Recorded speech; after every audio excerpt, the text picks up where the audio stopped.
ഞങ്ങൾ 3 പേരാ വന്നേ. അയ്യോ അച്ഛനെ അങ്ങനെ തന്നെ പറയാതെ അച്ഛാ നിങ്ങൾ 4 പേരല്ല അച്ഛാ വന്നേ. എന്നിട്ട് ഈ മനുഷ്യൻ പറയണം, അച്ഛാ ഞാൻ അങ്ങനെ ബോധമില്ലാത്തവനെ പോലെയാണ് കിടന്നെങ്കിൽ എനിക്കറിയാം അച്ഛൻ വന്നെന്നറിയാം. അച്ഛനോട് ഞാൻ പറഞ്ഞില്ല, ഞാൻ മൂളിയില്ലേ അച്ഛൻ വിളിച്ചപ്പോൾ.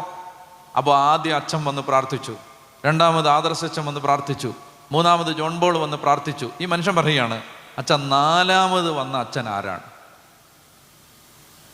4ാമത് ആരാ വന്നേ?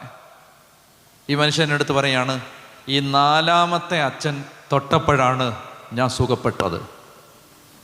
നിങ്ങൾ പറ ആരാണ് ഈ 4ാമത്തെ അച്ഛൻ? നിങ്ങൾ എന്നോട് പറ ആരാണ് ഈ 4ാമത്തെ അച്ഛൻ? പറഞ്ഞേ ഹല്ലേലൂയാ.